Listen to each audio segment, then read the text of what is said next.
the only way to keep a secret between two people is to kill one of them. It's kind of true.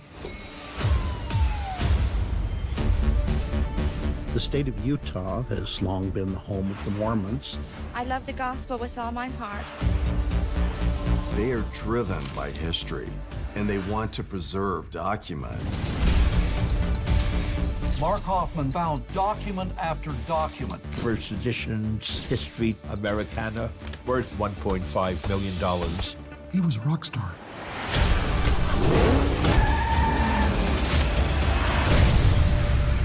Religion sometimes breeds amongst people some extremes. The first explosion ripped through a downtown office building, killing one man. The second explosion outside of a holiday home claimed another life. Panic began to ensue because 2 bombs suggest a serial killer. Then the shock came. There are very expensive documents in the automobile. This is an original? Yes, this is an original copy. The Salamander letter gave a far different story of the church's roots. Instead of God and angels, now it's salamanders and magic. Best material was potentially devastating. People who wanted to protect the church didn't want this document to come to light. There's a speculation the church was trying to acquire it in order to suppress it. Everyone's a suspect. What do you think about lying for the Lord? It just started snowballing. Machine guns, bombs. We all should have suspected. Secrets just can't be kept.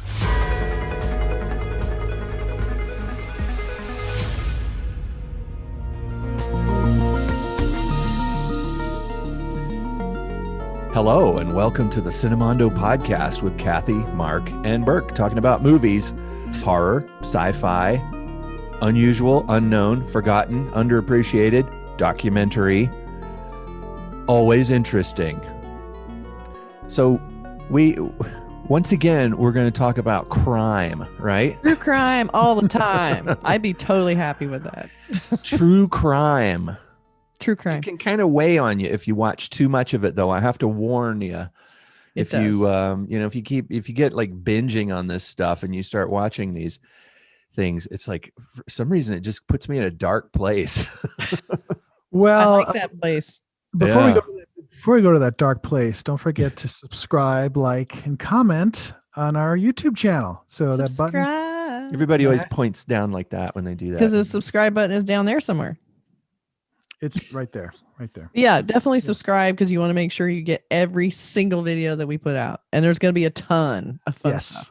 Not only our podcast, but movie reviews and all kinds of other things. So and we're experimenting, and you want to be there for that. Yeah. Because all of the videos that we do are unusual, unknown, forgotten, underappreciated, always interesting. I don't want the forgotten videos. I forgot we did that video. But so anyway, I was just going to say regarding true crime in general, this particular one we're going to talk about, it felt less about, there's murder and horrible things happen, but it's more than that. And it's more of a mystery, and there's all kinds of different things that happen in just a 3-episode series.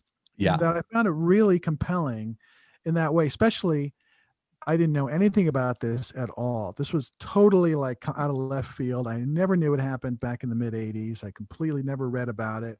It felt like a thing that really just happened in Utah and Salt Lake City. Right. So, and the other thing we'll say is if you haven't watched it yet, please watch it before, you listen to the rest of this podcast, because we are going to get into some of the twists and turns that happen. We always advise that because we try not to spoil everything, but there are surprises along the way that, you'll want to catch. So I'm always, I'm a torn when I listen to reviews, because sometimes I want to listen to reviews. Should I watch this? And other times I want to listen. How did they feel about this after? Right. Yeah. So it's kind of a balancing act on how much you want to have spoiled. Granted, this isn't the public record. It happened a while ago. The ending is already out there for you to see if you look for it, but it's more interesting and a much richer experience if you just watch the film without knowing anything, or the series. Yeah. So we advise you do that. And then we don't want you to just turn us off right now.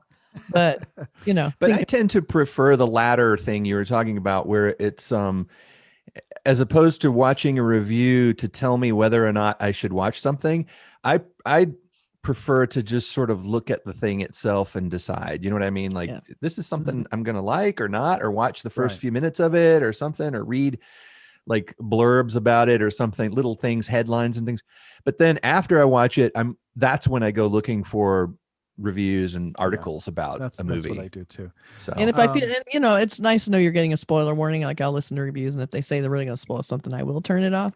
Yes. But we'll do a little bit of that, but just know there will be some spoilers. We won't spoil everything, but part of the interest is in, talking about some very specific. Yes. It's fun to talk about all the twists and turns. Yeah. And if you don't know what the story is about, there's some big reveals in this that are kind of shocking and cool, because as you're watching it, it's like, oh my God, Yeah.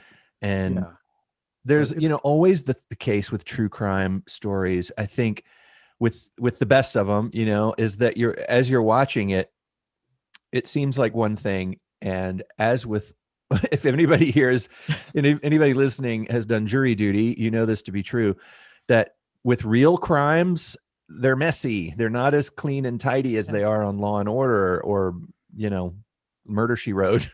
There's a lot of weird understories and subplots and backstories, and oh my God, he that happened, and it just, they compile. And that's what's fascinating about watching true crime to me, is that you get to see the way reality works as opposed to the script writer's idea of how a crime happens or how it's solved. It's usually solved in a way that's like, oh, they found a piece of evidence that led them right to the suspect.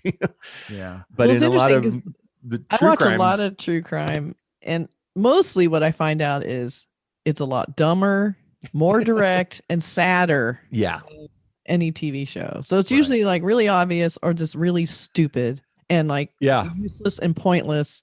Like, you want it to be this big plot. I mean, in this case, it is a big plot. It's intricate, but most crime is not. It's just mostly sad and terrible. Well, we should by now say the name of the show that we're talking about is called Murder Among the Mormons. Another Joe Berlinger.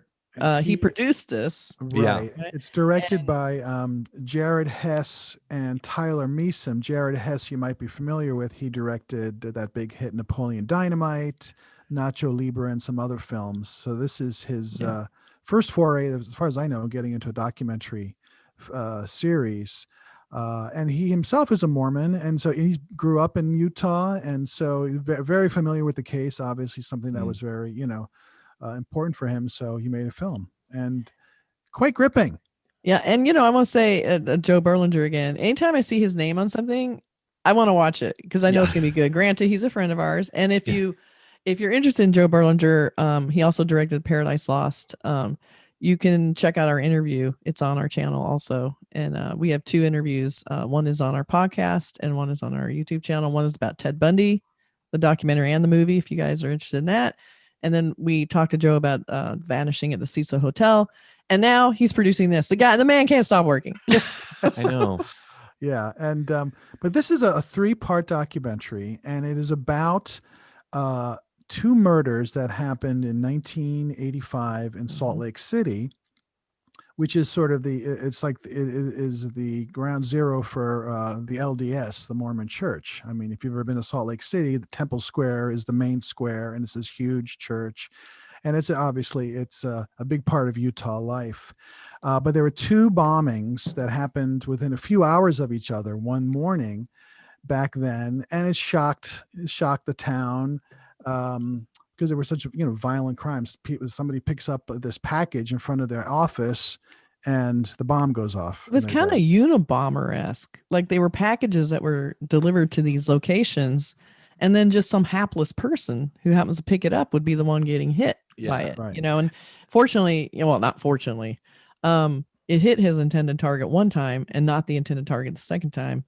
And that's why bombings are so fucking dumb. Because you don't know who's going to get hit. Well, it's not only a bomb, but the killer put in nails wrapped up in like tape, really it's brutal. It's just it's a nasty, Horrible. brutal, Yeah. just the most sociopathic way of making a point or stopping something. You know, it's like I don't know. I don't want to get into the spoilers quite yet, but well, there were technically 3 bombings. You said 2 bombings, right? There were 3. Well, right there, and the next day there's a 3rd bombing, right? Yeah. And, so this was getting really scary because, like they mentioned in the documentary, once bombs start going off, one bomb is one thing. 2, then you're like, how many bombs are there? There could be 3, 4, 5. Like it starts getting really horrifying because you don't know when it's going to stop. And people were wondering, why were these people targeted, and what had been. Part of the story involves some guys who were really into something that was a very popular in Mormon circles, which is in the Mormon belief, they're really into history, family history and all that. And in fact, I went for a while, a long time ago, when I was doing some genealogy research on my own family. There's a Mormon temple here in Los Angeles, and they have a huge genealogy library, and they focus on history and collecting historical documents and keeping track of bloodlines and all that, you know, family trees and things. And one thing that became really popular in Mormon circles was the collecting of Mormon documents, because interestingly, and this is another tangent, the history of the Mormon church is pretty short. You know, it hasn't been around for a long time. It was created by Joseph Smith in the 1800s from a prophecy. It's a long story that you should look into if you're interested in belief systems. But Joseph Smith alleges that he was told by an angel where the location of some golden plates that had writings, you know, and that was what was revealed to him was the Mormon religion. I won't go into it further than that, but he was supposedly. Except that then he lost them. Well, yeah. Oops. Found them. But where did the gold tablets go? I have no idea. It's a lot of gold, yeah. But but the idea is that, I mean, the interesting fact of it is the fact that it was in the 1800s, you know, 1820s and 1830s. Yeah, 1830s, yeah. So there's still, it's like you're not going to, if you're looking for stuff about Catholicism, you're not going to find a Jesus's, rent receipt or something. So, but you might find Joseph Smith's rent receipt. It might still be out there somewhere. So people collect these documents that have the signatures of people associated with early Mormonism and the beginnings of it, and Joseph Smith and his wife and his family and his friends and coworkers. Well, they like it too because it bolsters the authenticity of things that happened. So they try it was to corroborate. Very important, to find these documents so that they have this stuff to support and the church, their belief. the LDS Church wants to get their hands on these documents. Oh, they want that to be part of their library, and they're part of their history. They want to make sure they're, first of all, they're legitimate. They're not forgeries. They're real.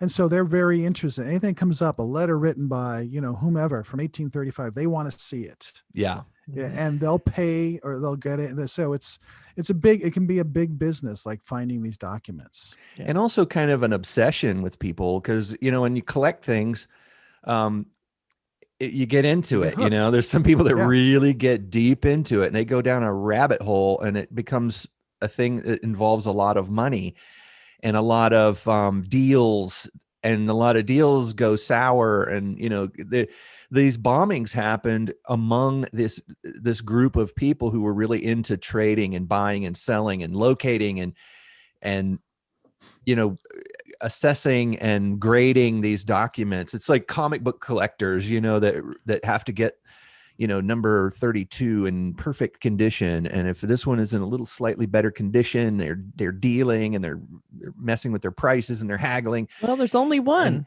Technically with these letters, they're super valuable in these documents because there's one copy of these things and they're really old. Yeah. Well, sort of old. Yeah. And Mark Hoffman is the one that he's the main focus of this film, the series. And he's the one that has a knack for finding these amazing documents. And he's like super nerd, really, kind of dorky and very shy, kind of in a weird sort of way. And like, he just seems very unassuming. He doesn't seem slick at all. He seems like exactly the kind of guy you think would be looking for ancient documents. Right. And there's people, you know, I know people like that. I know collector nerds. You know, I kind of collect I am junk a nerd. myself. I'm a nerd. I have a collection of things. You can't see it in the room here, but it's over there somewhere. I see no evidence of nerdism. See, But we cover up our nerdism now. Woo. Well, no, you know what it is? It's the hunt. It's the Yeah. it's finding the treasure. That's what it is. Like you go to Yeah, the bottom treasure of the hunting. box You're and right. you find an old comic book or this coin, old coin. It's the find dream. change. You know what's funny? really It's fun. like there's I'll go into this. I'll make this very brief. Trust me. But for guitar people who collect guitars and guitar effects, there are you know, the things that you put on the floor that guitar players stomp on and it changes the sound of their guitar. They're called, you know, effects pedals. And there's a huge, if you look into this huge collector's market of, you know, effects pedals like these, it's like these kind of things that sit on the floor and you know, and there are people that are paying, you know, thousands and thousands of dollars for those things, and they're obsessive. And with ancient documents or even, you know, 1800s documents, there's people that just, I mean, they seem to know where to go. Like with guitar pedals, there's people that know where to find them. It's like, oh, I know a guy who has one who got it from this other guy who used to know Jimi Hendrix or something, you know.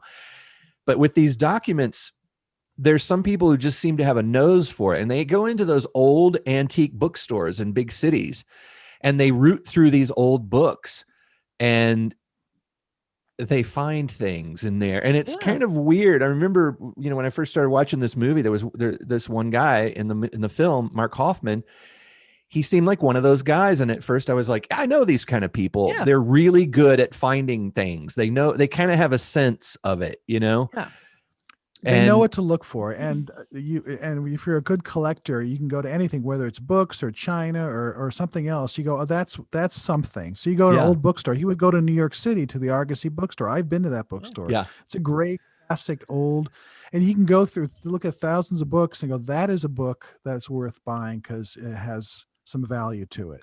He just knows what he's doing. And the type of person who would read that book might use a little piece of other paper that they got somewhere as a bookmark. And I might flip through a book like this and find some other old document folded up inside this book, you know, or I remember there was a bookstore in Los Angeles, and I went in and they had acquired the estate of a writer that I liked. And because I started looking through these old books, and I noticed in the book, you know, the book plate at the beginning, like property of, it had this writer's name. And I was like, did this really belong to him? And I asked the guy, and he said, oh yeah, it belonged to him. And we acquired his estate. And so sometimes you can find, you know, things like that. And so what if this famous writer, I bought this book and I have it, you know, but what if that writer had put something in there, like a letter that he wrote to someone and he was using it? So then suddenly you have a letter written by a famous writer. Mm-hmm. So that's how they get these documents. And I guess, you know, I don't know how to do it, but that was my assumption. Yeah, and that happens in this story. But going back to the third bombing, on the second day, Mark Hoffman, a bomb goes off in his car, and his little sports car, his little Toyota MR2. And all these people are part of that small group of investors who are interested in these documents. So you feel like for some reason, these guys who are finding these documents are getting a hit put out on them. And it's really scary because there's the ever widening circle of like, who's going to be the next victim. And the guys that didn't get killed are terrified. Yeah. Right. And Hoffman doesn't die. He gets, he's seriously hurt. He's in the hospital. He makes it out. And he sort of convalesces and he gets better. But they're still trying to figure out who killed these two people with these bombs that were part of this circle of people that were into rare Mormon, papers and documents. And who tried to kill this guy, Mark Hoffman. Yeah, exactly. But going back to what you're saying, Burke, like Mark Hoffman bought a Bible, or had a Bible, and his wife was looking at one day at home at the kitchen table, was looking through this new purchase, and in the middle of it was this letter, an old piece of paper, and she picks it up and goes, "What is this?" So Mark comes over, looks at it, and it's a letter written. It's from like 1839. It's from Joseph Smith's time, written by an associate of Joseph Smith. That it talks about. I mean, he's somebody that knew him and had evidently seen these ancient documents, lost documents or whatever, I assume, and was writing with that type of authority, which is rare in these old documents. Right. You rarely get something that's that close to the source of their entire belief, their basis of the entire Mormon church. Here's something that's right next to the source of that, Right. And in the Mormon Mormon religion, Joseph Smith is told by an angel to go find these gold plates bearing under this tree. But in the letter, it's not an angel. It's a white salamander. The white salamander directs Joseph Smith to the gold plates.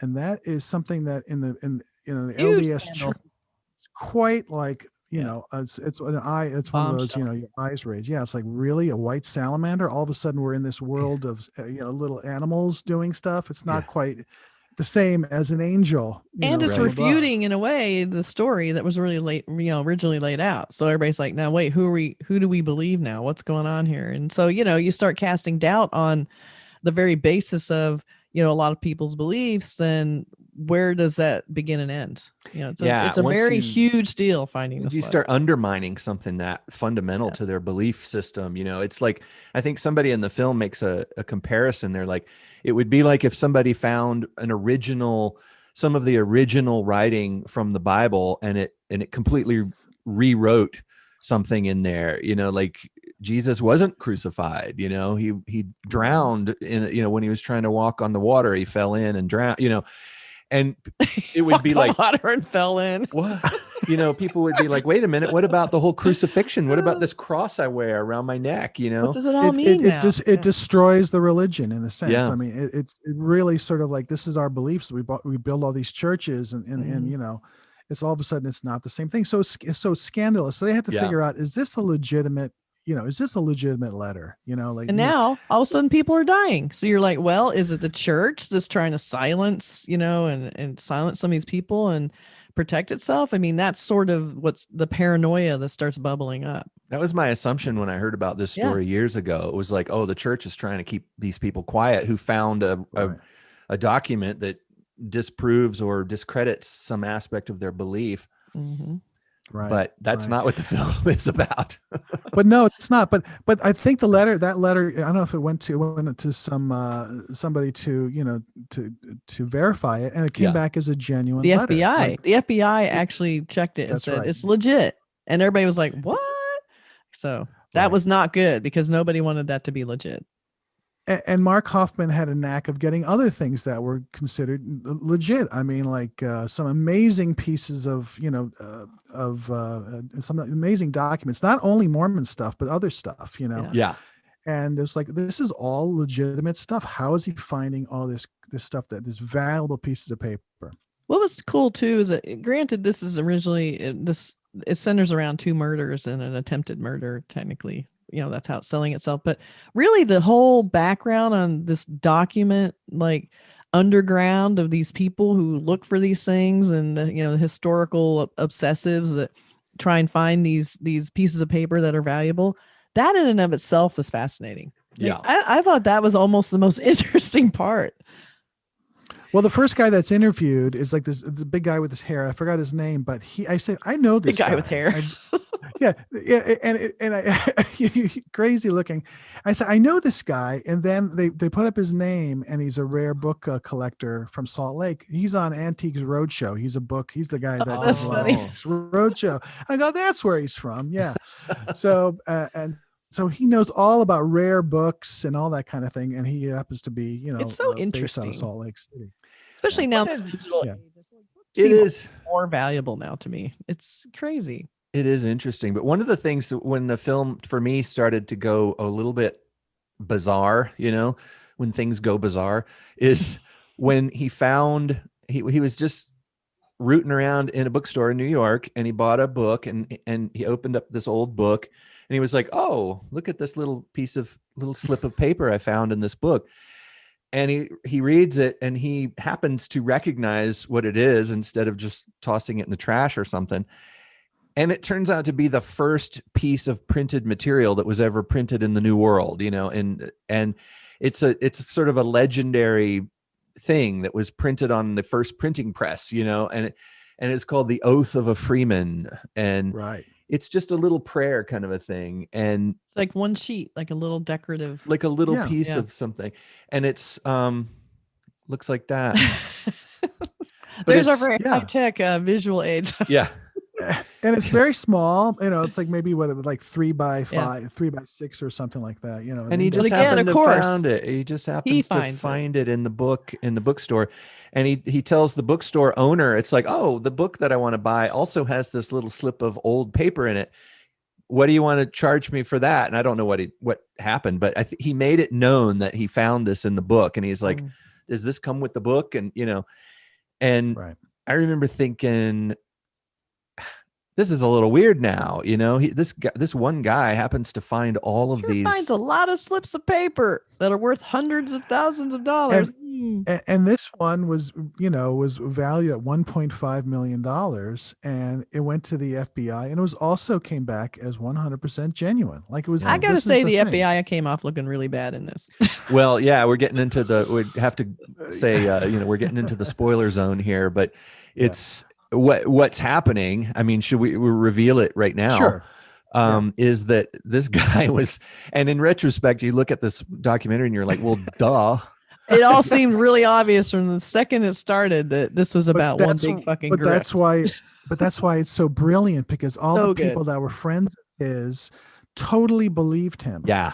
And also the fact that everything came back like as soon as I'm sure Mark Hoffman came back, as soon as that's genuine. The FBI said it was genuine. I'm golden. I've won. And then what he said was interesting. He said, as soon as somebody says it's genuine, or then it becomes genuine. Like if it's okayed by the FBI, then it's okay. It has value. It now is the legitimate thing. And then no one's really going to test it, because they're like, well, it's already been authenticated. Why would we redo it? So you're in a way you're kind of out of the woods at that point. And the other thing that came up is once he had that handwritten salamander letter. Once that, and he learned how to write that way, and he taught himself how to copy these old styles of handwriting. And he was using special inks on special papers with special treatments. That was totally fascinating. Was really cool. Well, I used to do ever props. Since he was 14. Yeah. Well, I used to do props. I was always making old documents when I did props. So I had all my little techniques. You soak it in tea, and you tear the edges, and you burn it a little bit, and you run the iron over it. It's like, well, I loved his little trick of like ozone on the paper to sort of simulate environmental degradation on the vacuum cleaner to pull the ink through to the back of the page, like it's been percolating in the paper for. And he started it when he was 14, 14. Yeah. So he's been doing that for many years, and he became obviously superb at it. Yeah. And that was what was really, so they finally brought in this guy Throckmorton, who was like the guy, the guy to say like, I'm going to, if it's something that is considered a forgery, I'm going to see if it's legitimate. Or if somebody says something is genuine, I'm going to try to find the faults in it. And that's what he did with another guy. Yeah. And they eventually found out, they saw some cracking in some of the ink that was kind of inconsistent with real old inks. Right. So the jig was up that, this guy, Mark Hoffman, who is finding all these wonderful pieces of, valuable documents, was forging every single one of them. And, just like putting off the biggest scam on his friends, his wife at the time. All these people that, loved him and cared for him and trusted him. And he just fooled every single one of them. But he knew that stuff was starting to happen, that the jig was up with him, that he'd be in trouble. And it ended up being that he was the one that put the bombs together and killed his friends, shockingly so, without a lot of remorse, I'll say, And he was on his way to deliver another bomb, and he blew himself up. Not on purpose. Well, I think he did do it on purpose. Didn't he say he wanted to commit suicide? Did he do it on purpose? Yeah. I thought it wasn't on purpose. I think he wanted to kill himself. Because he put all of the documents in the trunk. He wanted the car to burn. Right. See, I thought it was an accident. But it's such he said at the end, actually, in his interview, that he wanted to kill himself. He decided, but it's it was weird, even though, that suggests that he had some remorse or regrets. I think he more just didn't want to get caught. I felt no remorse. I mean, he was like, I killed them because they're in a better place. They don't know that they're hurting, Well, it was shocking how like upfront and just nonchalant he was in the interviews. I had that recorded interview, and they talk about how the one package that was put in front of, Sheet's house. Yeah. And how he's like, no, it didn't matter to me who found it. If it was an adult, a kid, a dog, I don't care. It's like, really, you didn't care who found your package? You were just going to blow up whoever? That was okay? Like, he's trying to cover up and behavior right there. Yeah, I think from very psychopathic. Since 14, he's been lying and fooling around. Once, he came from a very devout Mormon family, and his father was very strict, and he sort of turned off to that. He just said, I'm not going to do that. I'm going to do something else. Mm-hmm. And he just was all about like, I'm just going to get away with stuff. And it was shocking. The last episode is there's an interview with him in front of the parole board. Yeah. And it's really like very like you've never really heard like you've heard other serial killers, talking and recorders, but this was answered the questions very simply, very directly, very nonchalantly. And it was like, well, this is exactly what happened. He was the guy that did all this. It's weird too, because he lied for so long, and now he's like, I'm just going to tell the truth now. Fuck it. I'm just going to tell everybody. And he had nothing to lose. He's like, but he's still like, yeah, I think I could get out of jail. You're like, why would anyone let your ass out of jail? What? I think he thought like he got a 5-year to life prison, that he would be honest that maybe he'd get out in 10, 15 years. I thought he was, I'll do this for 10 years and get out when I'm 50 years old and have the rest of my life. Yeah, but when that honesty includes you sitting there saying, I don't have any bad feelings about killing people, then you're probably not going to get out. Yeah, even innocent bystanders and innocent dogs. Yeah. Anyone, it didn't matter. He was like, it was terrible. The way he was talking about life and death, it was like he just had no value. I mean, it had no value. It was like, that's like, why bombs? Like, to me, I'm always amazed. Like, even the Unabomber, like, bombs are so like, I just feel like there's better ways. It just seems, first of all, it's dangerous to make them in the first place. Then when you deliver these bombs, and this happened with the Unabomber too, you're not killing your intended target. Like, even if you have a target, which I guess he didn't care who he hurt, but they're so inaccurate. And then you're killing people who are innocent. I feel like they're probably one of the dumbest things you could possibly do. But it's a weapon that destroys itself in its use. Well, way it's built and the way it explodes, it leaves behind its own evidence, but I think part of it too is he just wants to scare people. If you scare enough people, maybe there won't be this kind of a bunch of people trying to nose their way into it because they're afraid they'll get blown up, because you never know where it's coming from. You can't really avoid it. Is it in your car? Is it in your house? Like, you'll never open another package in your life. It's horrifying. Yeah, especially if you feel like the person is still out there, whoever did it, they never caught the person, and it's still,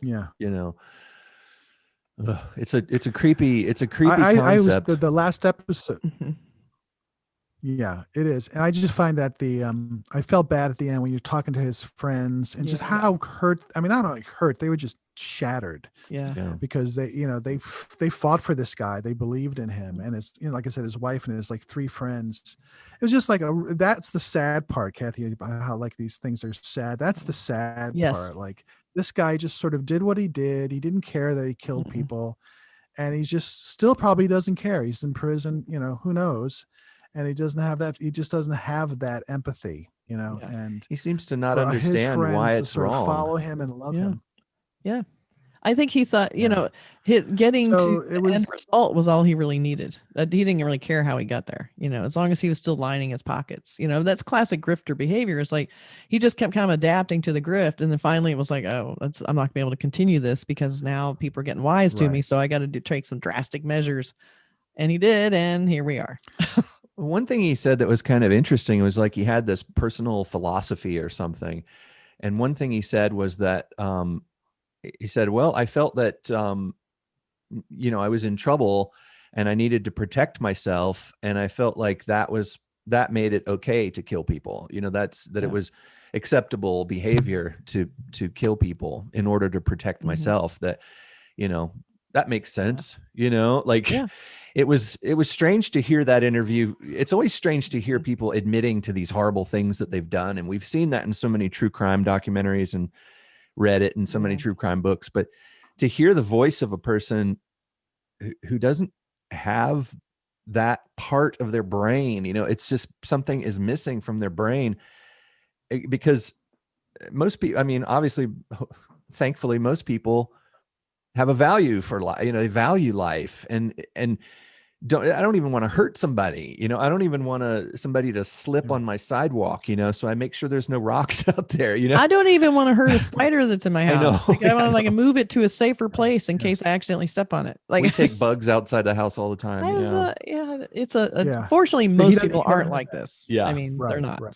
So that's why it's fascinating. Yeah. It's unfortunate. It's fascinating to hear the killer in those recordings. I found it fascinating, just that lack of remorse. Yeah. And that's the sad part of it. That's the sad that, he just didn't care. And it was just, and also the whole other concept is how the LDS Church handled all of this, which was, I found interesting. So, I wish they got a little bit deeper into the history of, the original John Smith and, Joseph Smith, Joseph Smith, that continuing on through and creating the religion, and then this on top of that, and how the church was reacting to it. And, the whole, how do we actually validate any of these documents now? It's just sort of leaves it there. There was no lasting impression of going deeper to what is it with this Joseph Smith? What are these? How are they verified? They didn't really go deep into that. And I would like to have seen more of that, because I feel like that's sort of the elephant in the room is, how do you document what's undocumentable?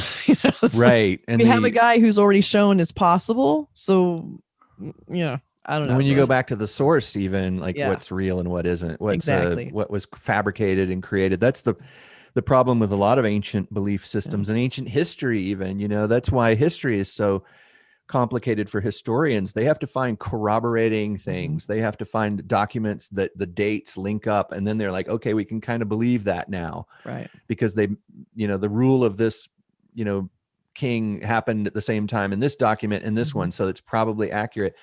But with religious documents and religious relics and items like that, I remember somebody saying, if all the churches in the world that claim to have a piece of the true cross actually had a piece of the true cross, that means that the true cross was 100,000 feet tall and 600 feet wide, and because they're just, they come from a bunch of different sources.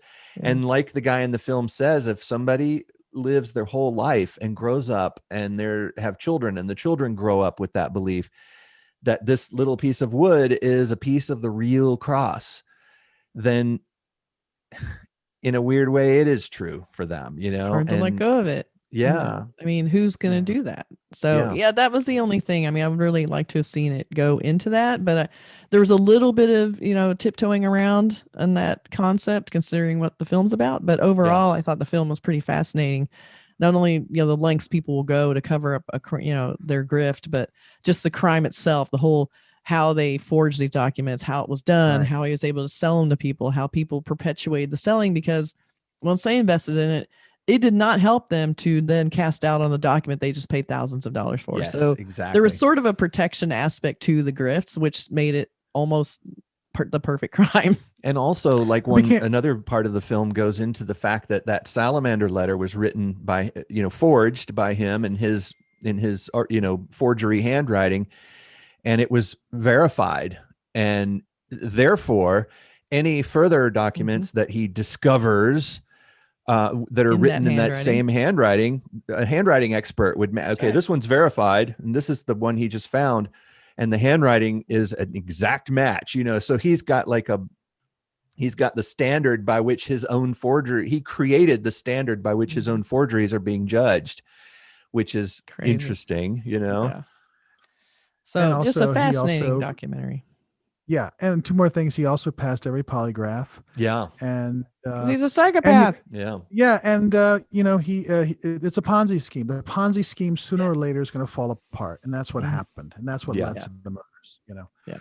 But it's like an old doc. film noir movie, where it's like, I just want to do this one thing and then I'll make enough money and I'll be able to retire. This one last score. Just one last score, like do this one last thing that's going to get me $1 million and then I'll stop. I promise. I wonder if he hadn't actually done the salamander letter, which freaked out everyone in the church and they didn't want it to be true, that maybe if he hadn't gone that far, he could have kept continuing this.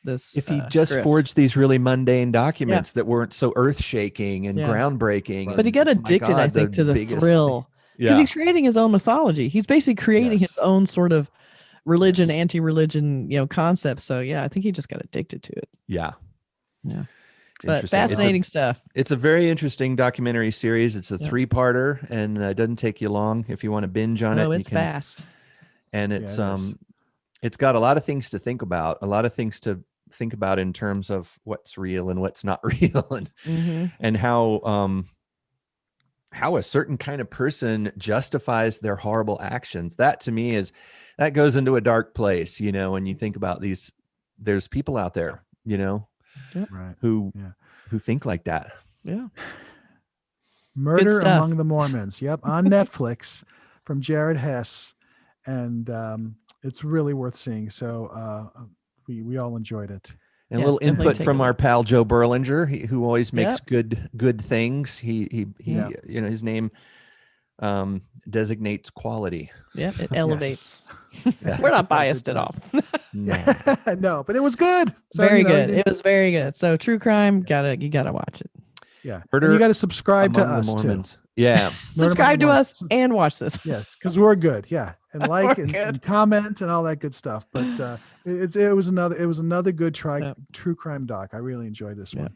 And tell us what you think of our opinions about this. Like the if you have any experience with the Mormon Church, even and you have or if maybe you remember when all this was happening. I would like to hear from people who were in the Mormon Church at the time, and if they were impacted by the salamander letter, or how it felt to have something undermine their belief system like that, and then how they felt when it was shown to be a forgery.